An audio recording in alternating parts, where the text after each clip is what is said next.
Hey, what's going on, everybody? Tukey here, back again with another NHL 23 trailer breakdown. If you missed the first one from a couple days ago, talking about the reveal trailer, make sure to go check that out. And of course, before we get started going through this, if you want to watch this trailer in full without me pausing and talking over it and talking about what we're seeing and what I already know about the game, you can click the link in the description. The trailer is there in full on EA's account. This video, of course, is brought to you always by my friends at the EA Creator Network. Let's get down to business. Let's talk about the gameplay-focused trailer. Trevor Zegras, of course, one of the cover athletes alongside Sarah Nurse. They'll be featured very heavily in this. Let's see what we got. Welcome to the EA Sports NHL 23 Gameplay Deep The Dive. Gameplay Deep Dive. Right out of the gates. Wanted to pause there. One of the things that was talked about in the reveal trailer, of course, is kind of the improved presentation. Not the biggest deal in the world. This is one of what can be, I think, multiple new like overtime celebrations and stuff like that. They did work pretty hard in updating certain celebrations and stuff like that. Some much needed changes, I think, in that regard. We're excited to show you some all-new features, like last chance puck movement, real-time strategies, X-Factor updates. I'm excited to talk about real-time strategies, and it's not that tough to guess off of the X-Factor thing what actually got added. So again, you get a look there at the second chance, the last chance puck movement. Such an incredible addition. We'll let this run. Again, NHL 2K10 had this years ago. And the fact is, like, we went from this in NHL 22, and I'm so glad. Admittedly, I recorded like 3 minutes of a trailer breakdown, and like, oh, hey, it's not recording. That's great.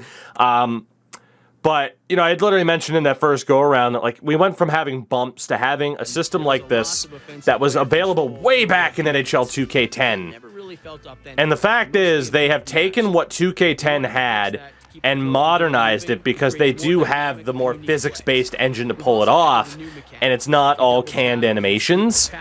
This is huge, because who didn't get frustrated by the bumps?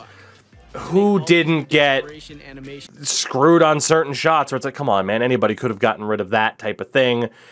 This is a wonderful change. Again, taking what made an older game great, whether EA or 2K, shit, 989 Sports with some of the Gretzky games and NHL Face-Off, stuff like that. Taking old features, modernizing them, and hopefully hitting the mark. And it's going to result in a great feature, in my opinion. But again, jury's out for me. We'll see what it's like when we get our hands on the game. We'll see what it's like when the game's been out for 2 months. But all in all, I don't see how anybody could be, necessarily upset with this addition. It's a great addition, bottom line. Like, there's actually balance to the players. Like, it's great. This must have been a fun mocap session, by the way. But, yeah, very, very excited. The fact, too, as he's talking about here, it's a defensive option as well. And that is the key that seals the deal for me. It's not just another offensive tool. I still think defense needs a lot of work. The stick checking system, the fact that body checking is, I mean, if you think about an Xbox controller, and here, let me grab my nice red backup to match my shirt. If you think about a controller, checking is essentially a static input. Just hit it to the right. It's not full analog, which is something that me and a couple friends of mine have talked about for a long time, where what you do with the right stick, the direction you're pushing it, how far you're pushing it to either side, checking should be analog. The power, how you go for the hit should be based off of how you do this. Checking in NHL might as well just be you pressing right bumper. Like, there's no difference.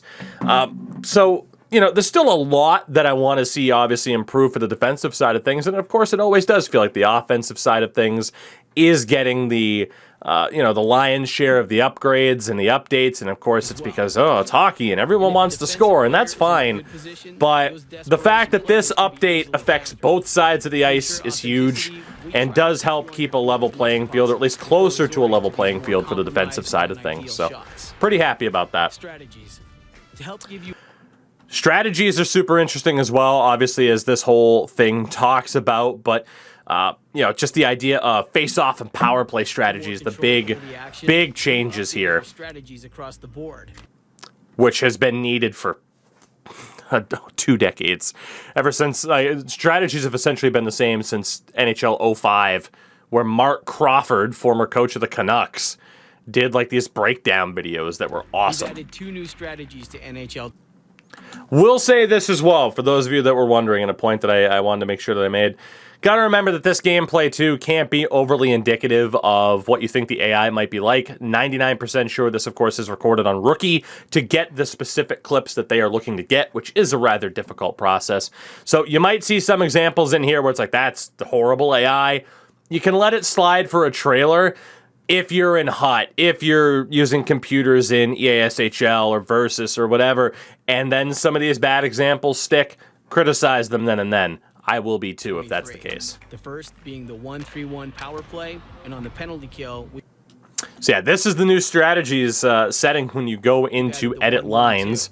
Not only can you change whatever formation that you want, as it worked before, it does give you a better visual guide. You are also allowed to set up roles, as in puck carriers, obviously, who carries the puck into the zone, your distributors, your main passer, and then your finisher is the guy that you look to get the puck to more often than not. So these are great, and the fact that you can change the playoff formation as well is awesome. These are a great change. How much control you have over some of this stuff in franchise mode is a little bit limited because they've tied it in heavily to what coach roles are, what coach preferences are, so that kind of sucks. But for the sake of, again, HUT and Versus, this is a change that people have been asking for a long time. Your ability to set up plays. Plus, you can now assign 3 different roles on the power play: distributor, finisher, and puck carrier.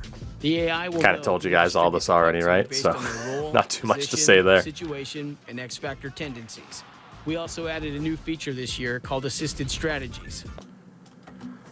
Assisted strategies, that's cut off a little bit. You get suggestions. You can use the D-pad to accept it. I like that change a lot as well, from what I've seen of it so far. It is that idea of, especially for new players, if you're on HUT or Versus, the idea of fumbling through the D-pad to try to set stuff up. You can also, and I don't know if they'll talk about it in the trailer, this will also pop up to give you the opportunity to pull the goalie, which is nice. It's a little bit more simplified as opposed to LB and whatever, which could occasionally make you accidentally deke or whatever if you were accidentally holding to the side still. So much more simplified, which is nice. Yeah, see, there you go. Pull goalie pops up right now, which is nice. A better chance to either get back into or finish the game. X factors are our most significant. So obviously X factors are a little bit controversial. Still, you know, they've been in Madden for a while. They got in NHL last year. You can see the newest X factor there. Trevor Zegras gets skilled up. Basically makes it easier to pull off the Michigan or the lacrosse pass. I'm intrigued to see what effect this has specifically in EASHL. I think it'll only most likely be used for fun builds. I don't think it'll still be that overpowered. It can still be difficult to pull off, but it does certainly make it much easier. I'm intrigued to see how much that gets used. I think in a competitive sense, at least for the esports side of things, I can't imagine that ever being anywhere near the meta unless it's just proven that goalies have broken animations and can't stop it. I'm not saying that's the case. God help us if it is. And this year, we've added a pair of new ones and updated the existing suite. The 2 new X Factors are Trevor Zegras' Skilled Up, which lets you recreate his viral flip pass over the net. So the pass, which we knew about in the trailer, is also pretty damn sweet. Like, that's going to depend solely. I mean, obviously, the AI defense there is terrible, and they got humans controlling to pull them out of the way. That could be incredibly overpowered, though, in ESHL if you do have a center that likes to set up with good hand-eye for deflections like I do, so I'm hoping it could be fun this year. And then Sarah Nurse is kind of the, even though it's a very Bobby Orr icon there, Relentless is just the idea of that you're better at getting those second chance opportunities off, which again is kind of a subjective ability. A lot of these abilities, a lot of the X factors they've added in the game are ones that are more subjective and don't really have like a stats basis to them. But I don't mind this one. Like, this would be more fun for an EASHL setup or a HUT setup as opposed to, I think, like roster editing wise. Like for me, when I make my custom rosters, like, you know, what are we gonna do? Like, what's the argument to like this person absolutely deserves gold Relentless? Like, Okay, what's your basis for which that? increases your ability to shoot and pass while off balance. We've also been working on retaining and balancing the existing abilities and improving the underutilized ones and how they line up with the more popular ones. Improving the underutilized ones. Balance it and improving the underutilized ones. I'd love to see how you're going to properly balance something like bounce back, which basically means you're less likely to get hurt, and if you do get hurt, you have a faster recovery. Who the hell is using that? I don't know. Maybe people are. I think they got a long way to go in terms of properly balancing and providing X factors that people are actually going to use. Lord knows, I mean, from what I saw in the competitive scene, obviously the meta, if you're a competitive player, odds are you're using close quarters, elite edges, either no contest, probably magnetic instead of that, like some combination. Like I can't imagine you would have seen too many pro players without at least one, if not two of those main three in their builds. So yeah, you got a ways to go in terms of balancing. AI. Oh God. Okay. So again, I'm intrigued to see what they talk about because I haven't watched this, but obviously, you know, I do have, like I said, information about the game that I've been privy to for a bit. I also have kind of the document that's going to be released alongside this that you guys can also go check out. The thing about AI that we all know is while they promise certain things, you just never know how it's going to play from offline mode to mode to mode. And it's just something that we got to kind of keep an eye on, but at the same time, cautious optimism. We focused on updating our AI's goaltending and teammate awareness abilities. AI goalies will now have access to more tools than ever, with over 300. See, people are going to be mad when he makes that save, but then lets in a muffin, though. That's the problem. And then if the goalies are stopping everything like that, people are going to be like, oh, it's boring because you can't score. I don't envy them in that side of things. All I ask for is that pucks don't go through equipment or limbs or outright through a body, especially when it's a human goalie. That's all I'm asking. That were previously only available to human goalies, adding more authenticity to their role. Yeah, as they talked about in the reveal trailer, improving goalie intelligence, basically gave AI goalies more weapons. And puck tracking. And in an update to AI skaters, they'll But now we'll see. gesture to indicate when a player is open and which. That's a pretty nice touch. They'll do that, and I'm sure they'll mention it as well that they will end up calling for a pass as well. Or the 1T. To show when they're taking a line change. That's a pretty nice change as well. We have been dying for there to be some sort of reference that they're going for a line change. So we finally have that too. That might be the change that 99% of people are excited about. I can't imagine it's going to be like, oh, they shouldn't have done that. I know I'm excited for that. I might actually try HUD again. These moments all lead to more authentic on-ice interactions and dynamic gameplay. Based on your feedback on NHL 22, we reworked Pass Assist, reducing the number of times you'll feel like you're completely off target, specifically on powered and out-of-vision passing. And to balance that, we're improving the ability to intercept or disrupt. Again, if it works properly. If it works properly, that could be great. Because I don't have to tell you, if you have played this game or this franchise consistently, how frustrating it is to play a lane perfectly and not get rewarded. Fingers crossed. If you're well positioned. But the offensive player will still be able to pass the puck behind the defender if they're positioned well, so that. Now, see, it mentioned like, oh, you'll be able to pass it if you're positioned well. My issue with this. Now, obviously, if that's a human, it's not the best example. If that's an AI, and in this instance, they're not outstretching towards the puck. Like, I get that it's Timo Meyer, but obviously, again, like, you can't have the AI be that bad. Let's hope it's rookie difficulty. But it's either you take the man, like, literally anybody can tell you this is frankly, like, the worst thing to do. Your stick's not in the lane, you're not taking the man, you're not down on the ice trying to cut off an angle, you're not being overly aggressive to try to get the puck off of Pasternak as he pulls back in. Let's hope the AI is not actually that tragic, and it is, again, just an example of the rookie difficulty for the sake of the trailer. Well, so the defenders because that's brutal. We've also heard your feedback around poke checks, so we reduced player movement speed. Oh boy. Okay, so again, we'll see how this works because every single time they change poke checks, it's just this frickin' like it's just people slinging shit from all corners of the community. Let's be honest. There was a time where I loved poke checks. You missed time to poke, you were going to the box, and people raged because how dare you? It's just I don't know. All you can hope for in terms of poke checks is that it ends up being balanced in the way that you personally favor with your gameplay. I don't think they're ever going to be able to properly find that happy middle ground for everybody. I don't think they'll be able to. It's just too controversial of a topic. Defensive skill stick and decrease the effectiveness of poke checks when chasing or in a poor position.